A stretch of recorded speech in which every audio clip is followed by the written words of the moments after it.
So our hot topic today is about an update on the arrest of Abba Kyari.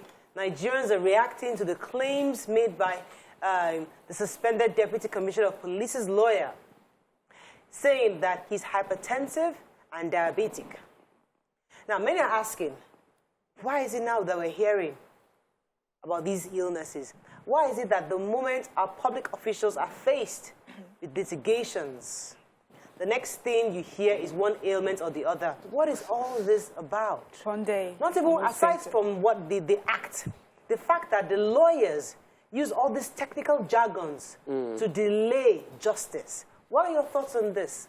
Do you feel these are genuine requests by the lawyers, or is just a way to avoid justice to be served? Morayo. Everybody in this country has either hypertension, diabetes. You must have something that is worrying you. The only difference is if you are put under stress, it now shows. If I were a judge, those are mere excuses.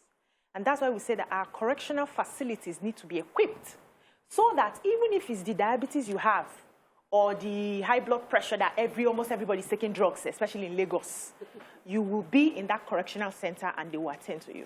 Simple. You're finished. If you commit a crime and you are caught, you will face the consequences of that crime. If you are sick in the process, does not mean you will not face that consequences.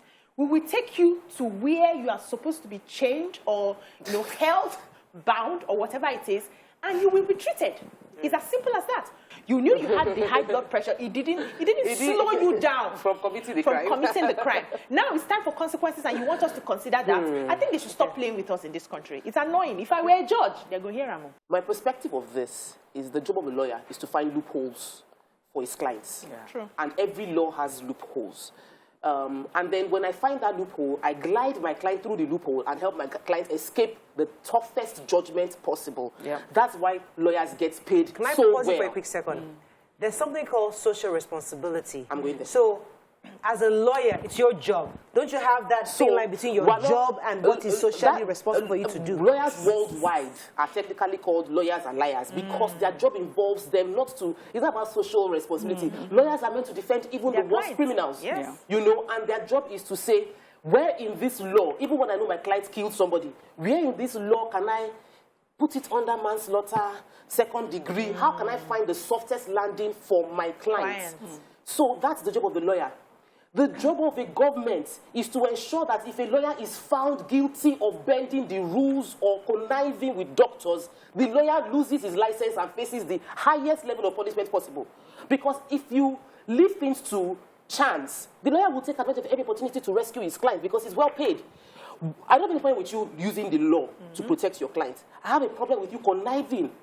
What we've seen is lawyers connive with doctors to arrange doctored papers claiming sicknesses that do not exist in order for their own clients to experience less care. When they go to hospitals, they have less security apparatus. They are sitting on a comfortable bed in the hospital. So the hospital is better than prison. Yeah. So most of our politicians would rather be in the hospital with a security person looking after them, and their children can come and visit them at any time than being in the prison where they have to be locked up. So it is a more convenient space, and all the lawyers are using this system. So our system knows this is the line of action. You can find all the loopholes, and you can try all the tricks, but then you come and meet a seasoned professional prosecutor waiting for you because they understand all the tricks in the books, and they understand that, and that's why many times we would hear cases that we would read about in the papers, and we are jubilating. EFCC has got this person, NDLE has got this, airtight in our own opinion. Then we now hear one word was not used and one thing was not used, and it has been thrown out. So we need to start employing people who are trained, who are experienced, who are professionals. Also, maybe pay some of the people on the other side to work with your lawyers for a bit, to give them that sort of training. Let them go to school. Every time you come to, you have a case like that, when you lose a case on the government side, what is the work that they do, to come back when you go on appeal? It's just irritating that every time all of us can see a case, clear cut. This person is going. He should be gone. But then we hear that the case has been thrown out. Yes. And then they leave the person. Maybe they will say, okay, it's been adjourned for many years. So that's another thing with the court.